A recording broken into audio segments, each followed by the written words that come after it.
नमस्कार। आपका स्वागत है दर्शकों। आज छोटी छोटी सी बात के मीडिया मैप के कार्यक्रम में, जहां हम लोग अक्सर छोटी सी बातों को समझने की कोशिश करते हैं, जो हमारे जीवन को, हमारे राजनीतिक दृष्टिकोण को, हमारे सामाजिक दृष्टिकोण को, हमारे आर्थिक दृष्टिकोण को प्रभावित करती है।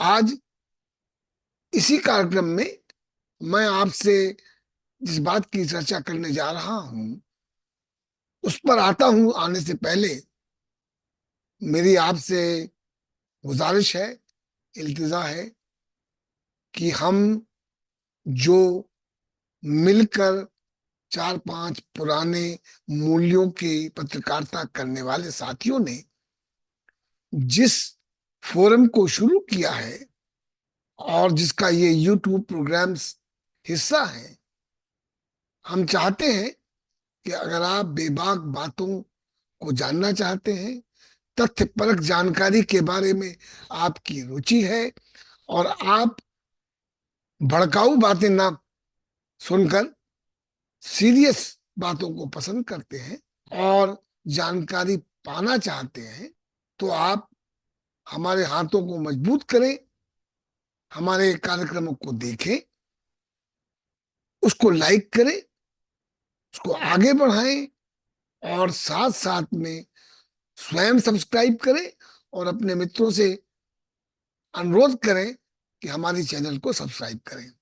तो चलिए, हम अपनी छोटी छोटी सी बात के कार्यक्रम में आज जिस विषय को उठाने जा रहे हैं, वो एक ऐसा मुद्दा है जिस पर कि बहुत लोग, जो कि एक ऐसी राजनीति में रुचि रखते हैं जो स्वच्छ हो, जो मूल्यों पर आधारित हो, जो नियमों से संचालित होती हो, उसकी बात करने जा रहा हूं। भारतीय जनता पार्टी में जो आज के अध्यक्ष हैं, जगत प्रकाश नड्डा।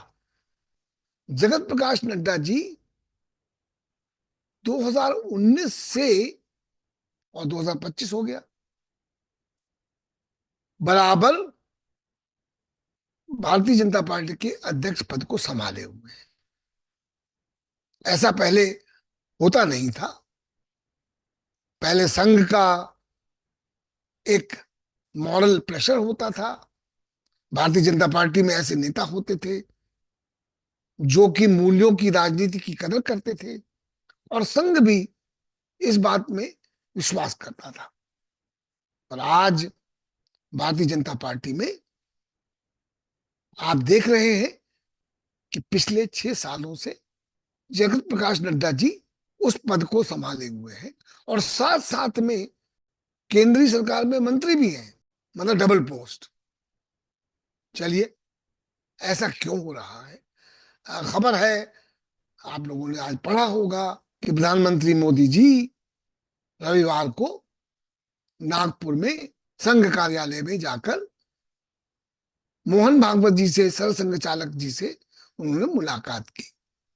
हालांकि इसके बारे में कोई ऑफिशियल खबर नहीं आई है। तरह तरह के कयास लगाए जा रहे हैं। यह भी लगाया जा रहा है, कहा जा रहा है कि भागवत जी में और मोदी जी में कहीं ना कहीं अनबन चल रही है। यह भी कहा जा रहा है कि मोदी जी अपने किसी विश्वसनीय को अगला अध्यक्ष बनाना चाहते हैं, जो कि संघ नहीं चाहता। संघ ने यह भी कहा जाता है कि 2024 के लोकसभा चुनाव में संघ ने हाथ खींच लिया था। उसका कारण फिर से जगत प्रकाश नड्डा थे, जिन्होंने स्वयं कहा या उनसे कहलवाया गया, इसके बारे में जानकारी हमको नहीं है।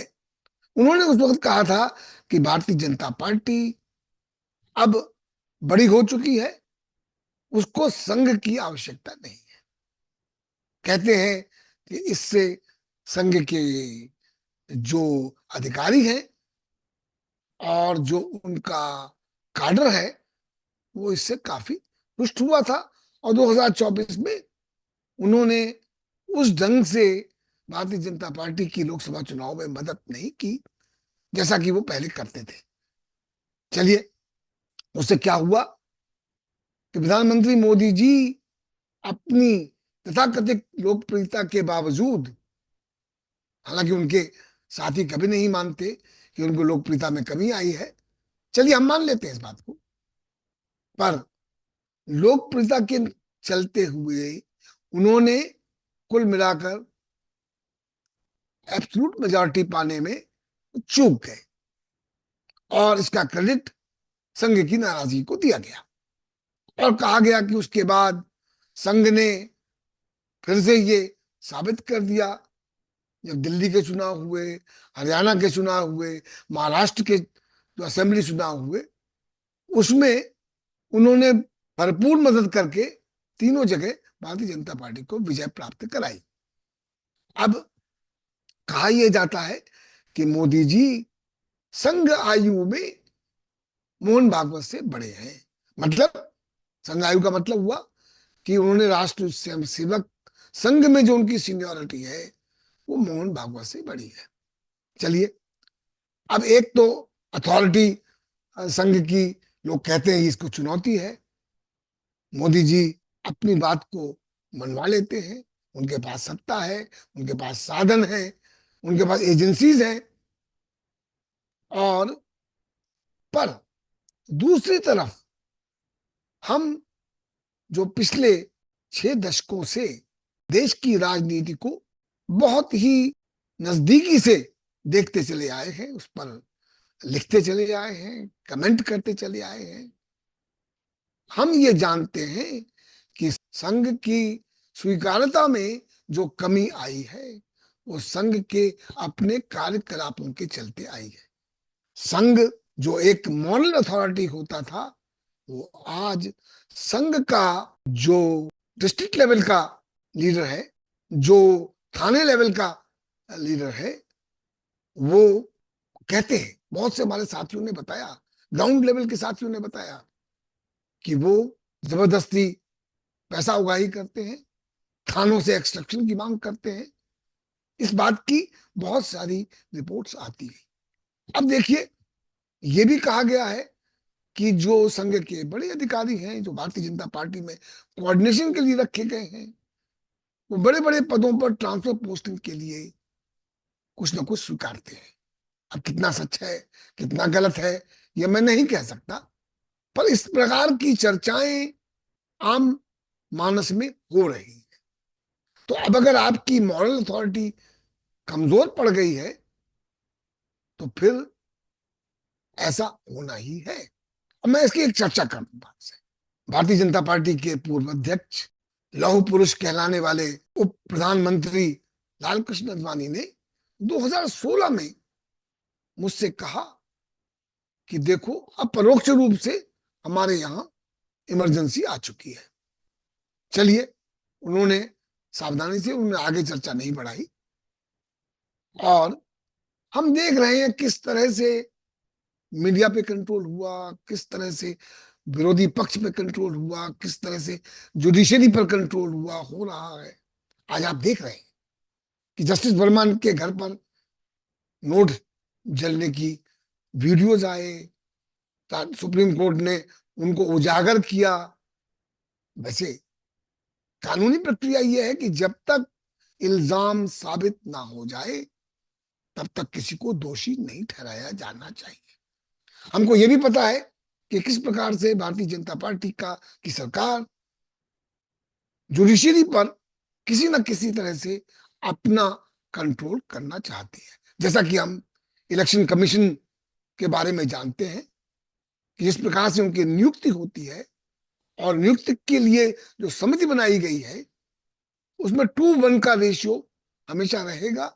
विरोधी पक्ष का नेता, एक केंद्रीय मंत्री और प्रधानमंत्री स्वयं, तो एक ही वोट तो उनके खिलाफ जा सकता है। इसलिए इलेक्शन कमीशन में उस प्रकार के लोगों की नियुक्ति करना जो उनकी सारी बातों को माने और आगे बढ़ाए।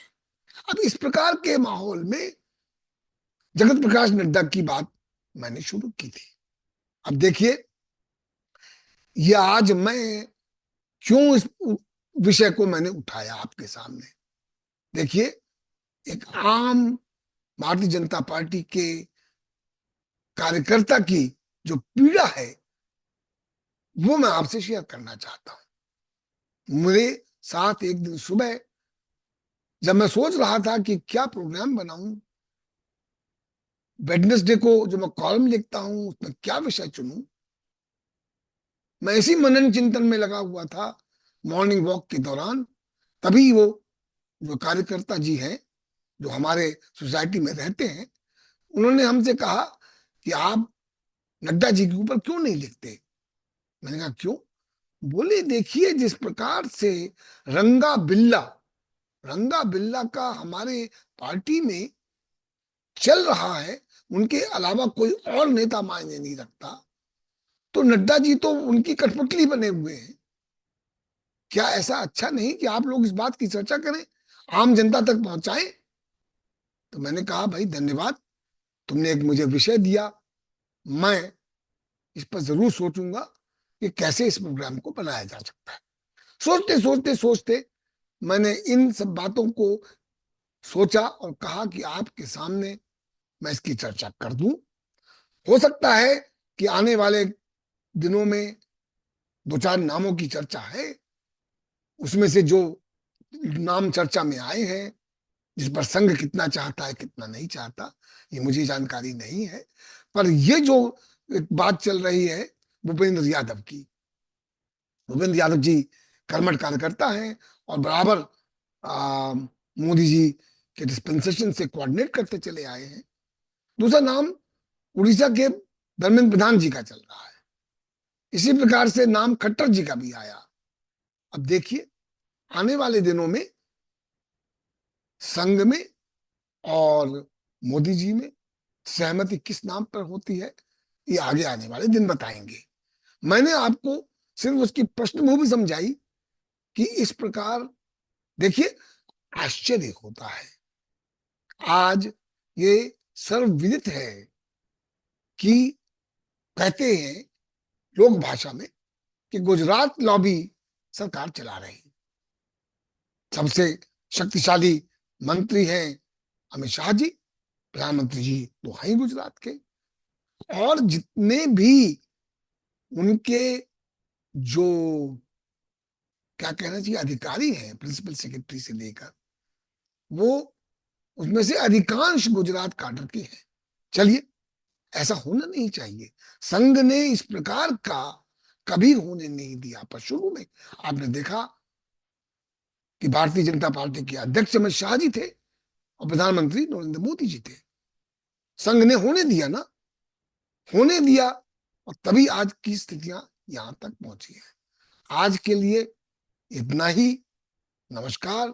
अगर आपको ये कार्यक्रम पसंद आया हो तो मैं आपसे ये अनुरोध करूंगा, इसको लाइक करें, इसको शेयर करें, इस पर कमेंट दें और इसको सब्सक्राइब करें। नमस्कार।